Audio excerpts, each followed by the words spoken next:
What's up mga torts? What's up? Pauwi na tayo from Pateros.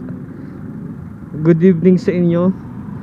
Good afternoon and good morning kung saan ka man lupalop ngayon nanonood ng video na to, no? Ayun, so update lang mga torts. As of today, November 13, tayo ay approved na for monetization. Woo!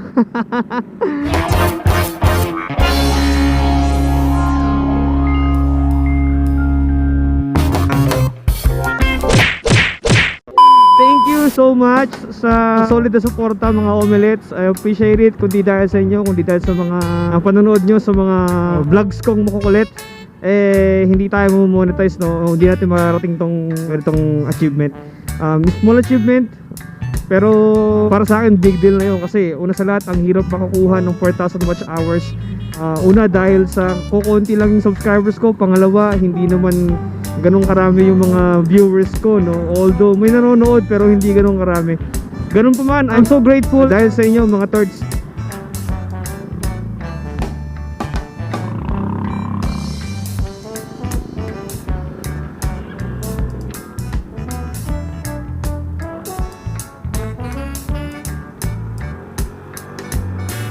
So ayun na nga, so nag-start pa lang tayo mga torch, pero I would like to celebrate this is small success.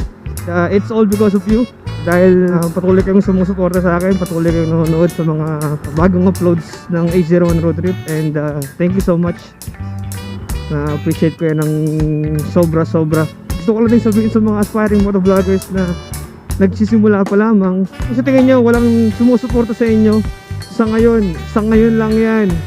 Darating ang panahon, darating ang time na may manonood at may manonood pa rin sa'yo regardless kung anong klase yung upload mo. Tatandaan mo yan palagi mga torch.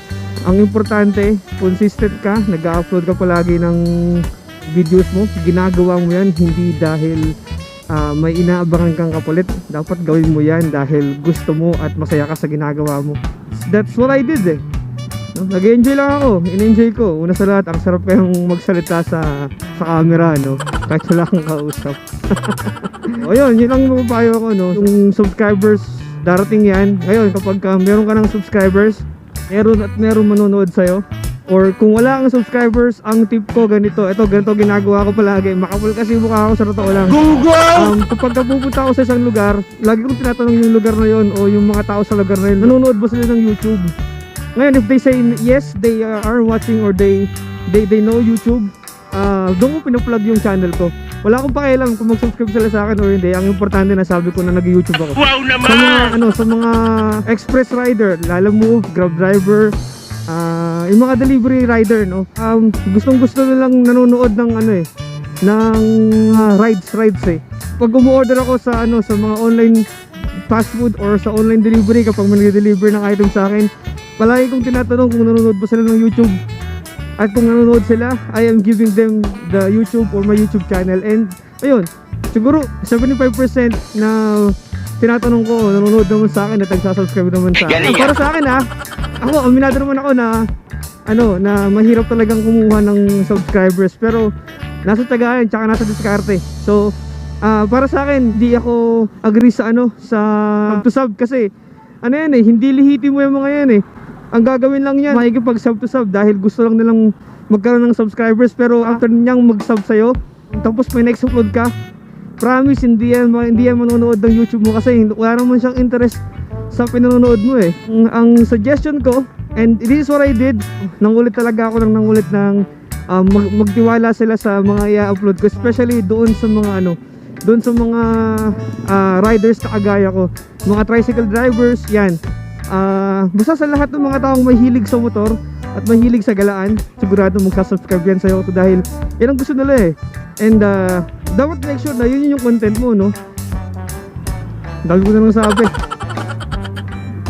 Ayun, ganoon din sa mga torch, sa watch hours. Kagaya nga na sinabi ko kanina, yung watch hours darating at darating yan. May hit mo din yung 4,000 watch hours kung nag-start ka pa lang. At kung sa tingin mo hindi pa na-hit yan, okay lang yan. Ang importante, consistent ka. Ang importante, hindi ka nagpo-fail sa pag-upload. Ang importante, palagi kang may bagong upload at palagi kang napapansin or nakikita ni YouTube na active ka sa pag-upload.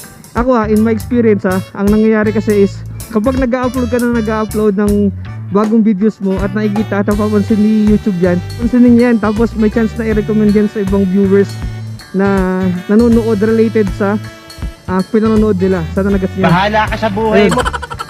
So ayun, ganun lang yung technique doon mga torch. So ako sa isang linggo nag-upload ako twice a week or kung kaya naman once a week, as long as nag-upload ako madalas sa isang buwan. Ganun yung ginagawa ko mga torch. And nagbunga naman no. One last thing, law of attraction, attract like sa track.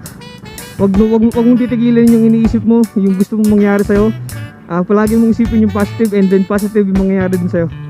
Masaya lang ako mga torch, kaya gusto ko lang magsalita. Alright, so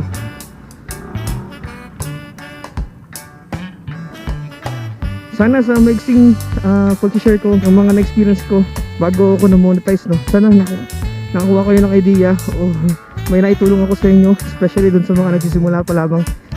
Stay positive, think positive, and then the outcome will be positive. Oo, sila naman ang ayaw natin sa positive yung COVID. Pero the rest, okay lang na maging positive mga torch. At importante sa buhay yan. Dahil may kahihinat na ng pagiging positibo natin sa buhay. Oo. So yun lang. Salamat again sa panonood. Pupusin ko itong vlog. Shout out, ingat sa lahat.